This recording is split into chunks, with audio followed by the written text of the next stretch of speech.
What is up, guys? Welcome back to the channel. My name is Movement6, and before we start, a huge thank you to everybody who subbed in the last few weeks. Your comments, your reactions, your messages, all very much appreciated, and thank you for all the support here.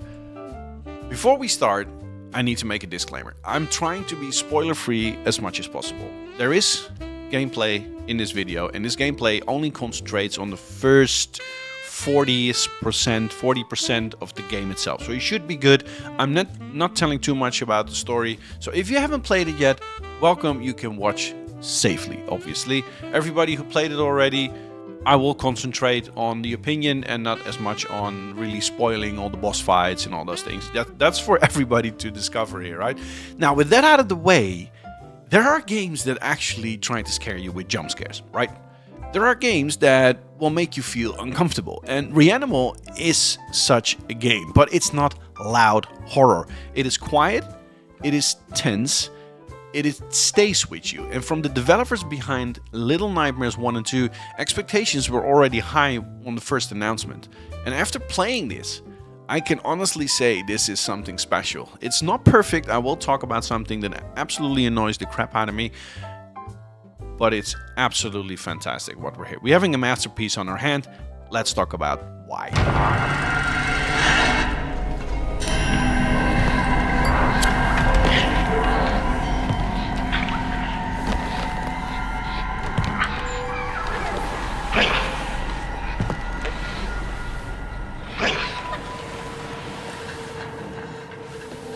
So let's talk about the developer DNA first, right? The Little Nightmares legacy. If you've played Little Nightmares 1 and 2, not 3 because that's a different developer, you will feel this DNA immediately. The way you respawn is exactly the same. It's atmospheric, visually striking, and mechanically very simple, but emotionally very strong. They don't rely on dialogue per se, they rely on world design. In Little Nightmares 1 and 2, there is no dialogue, absolutely not. REANIMAL continues that philosophy. Although they did announce that they will put some dialogue into this game, and I was a bit, how's that gonna work? Because I absolutely loved how they handled that in Little Nightmares 1 and 2. But I can honestly say they implemented a very small amount of dialogue. Tiny, very atmospheric, spot on, and they handled it extremely well. So you can see the experience that the developers have gained. Better pacing, more environmental storytelling, and way more confidence in silence. Little Nightmares walked so REANIMAL could move, if that makes sense. It's slower and more deliberate than Little Nightmares 1 and 2. Visually and art direction, REANIMAL is stunning. It's not stunning in a ray tracing way, because yes, there are games that look exceptionally better than this one, but it's artistic. It's handcrafted almost. Every scene, every room, every space, they muted out every color, organic environments, and very unsettling creature designs. I mean, what the hell is even this? And but yes, there are more unsettling creatures, but as I told you, I am going to be spoiler free. So this is the only one I'm giving you. There are boss fights that really make you uncomfortable, but okay, you know, the creature design is absolutely fantastic. The detailed lighting, the lighting is spot on. It constantly keeps you on your toe. What can I see? What can't I see? Every frame looked like a painting that you don't really understand, but you do know, but you do want to get closer to it to really try to make sense out of it. The camera work is also strong here. It pulls you back in, or it pulls back, the camera pulls back when you need to feel small, and it comes in when you need to feel trapped. And it's visual storytelling without words. It's so perfectly executed, it's fantastic.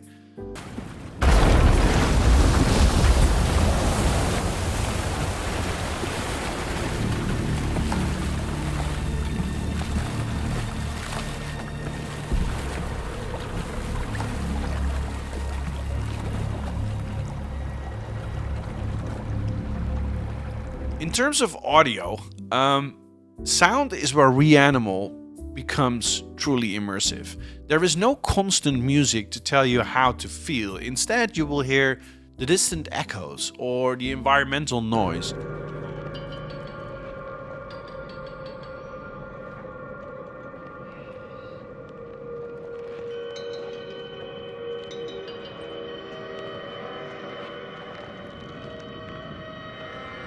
or subtle creature movement. Silence here is used as a tool. When sound appears, it matters.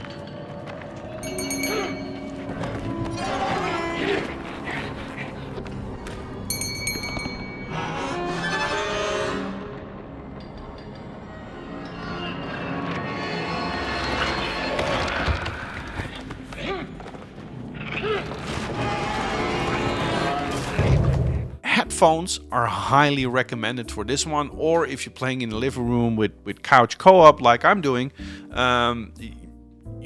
if you're having an Atmos good quality sound set, I would turn it up to volume, annoying the neighbors. And this is something you need to feel as well, because the audio design is doing half the storytelling, if you're asking me. And talking about couch co-op, it's a rising trend at this point. There are so many games coming out at this point with couch co-op, and I am all for it. You know, I'm born in 1979. Couch co-op games were part of my entire life at the beginning when growing up. The couch co-op was the way to go to really compete one another or to play with each other. And one of the most interesting things is that they actually implemented the whole co-op, not online but all couch, in REANIMAL. And this comes at a perfect time, therefore. It is making a comeback. We're seeing more and more games that bring people back to the same screen, focus on shared experience, and create some tension together. It's absolutely fun to play this game with two people at the same time on a couch. It uses it in a smart way as well. You're not playing next to someone, you're actually relying on that person. So communication matters, timing matters, trust matters, and this is where the first small issue starts with REANIMAL, is that sometimes the timing is so tedious that if one of you just isn't that good of a gamer as you are, then sometimes it takes some time to pass a certain scene or a level. But that's a minor thing, you know. Eventually you will get there. In a horror setting like REANIMAL, this whole couch co-op creates a completely different experience. You can play it on your own, then the computer takes over the second character, but playing this together in a bit darker environment, good sound system, yeah, highly recommend that. The tone is also where REANIMAL improves on Little Nightmares 1 and 2. Little Nightmares was creepy, tense, and sometimes a bit frantic. REANIMAL, on the other side, is slower, it's quieter, more psychologically unsettling, if you will. It doesn't try to rush you at all. It really tried. Yeah, sometimes you're actually running around a bit on where do I need to go, what do I need to do. It let discomfort build in the scenery you're in. You're not constantly chased, you're waiting to be chased. Constantly something is lurking behind the corner and it doesn't really happen, and then when it happens, it is really a build up to that tension. So that anticipation is more powerful than action, in my opinion. I loved Little Nightmares 1 and 2. I'm currently playing part 2 again on my ROG Xbox LIX. But this is a game that understands restraint, and it saw what it had to improve in that department in Little Nightmares 1 and 2, and they did a fantastic job. Kudos there. Let's talk about the part that might divide players a bit. The how should I call it? The die and try again loop. This has always been a part of the developer's design philosophy. Trial and error, learning through failure, repeating the sequences until mastered. Sometimes it works beautifully, sometimes it can feel a bit repetitive, especially when you're in those tiny moments that you need to rush and the margin between success and error is very small. So as a good gamer, you will rush it, but if your companion is not that as good as you, that's not a criticism. It can happen, right? You will miss that jump, you will miss a puzzle, you will get caught, and you will restart. It doesn't break the game, but for me, it does slow the pacing a bit. For me, it is. It can be that it doesn't for you, but yeah, it's something that, of course, is implemented right from Little Nightmares 1 and 2. So if you love that structure in Little Nightmares, you will absolutely be fine. If you didn't, you will notice that you will be annoyed at a certain point here as well. just to sum up, what does REANIMAL does better than Little Nightmares? I think the environmental storytelling is stronger here, even stronger. There is more confident pacing. It doesn't try to rush you at all. There is more stretched out, and there is more focus on the psychological aspect of the horror so that it needs to sink in.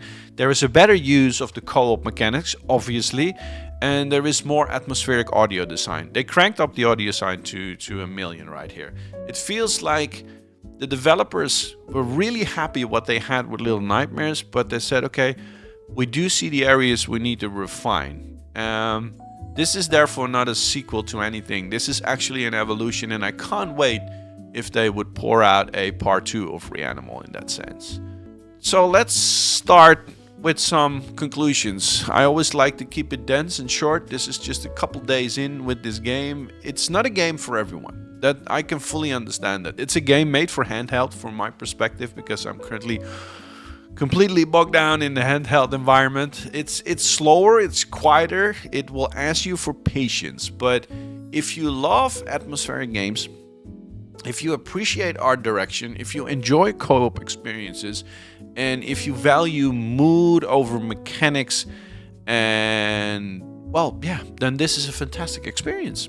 For me, it's beautifully unsettling, it's memorable, it's replayable, it's not perfect, but deeply crafted, and that's something I'm not getting enough of. That's why I'm playing Little Nightmares 1. That's why I'm playing Little Nightmares 2 over and over again, because I just love that challenge. I love that immersiveness. If you played, therefore, Little Nightmares, and if you do, leave in the comments. I'm just anxious to hear, are you playing REANIMAL right now, solo, co-op? Did you love Little Nightmares? Did any of these games got any of your attention? And I'm just keen on hearing your thoughts of that. For me, this is absolutely a 9 out of 10 game, and I'm highly recommend it for all of you to play it. See you in the next one. This was Movement 6 out. See you on the battlefield.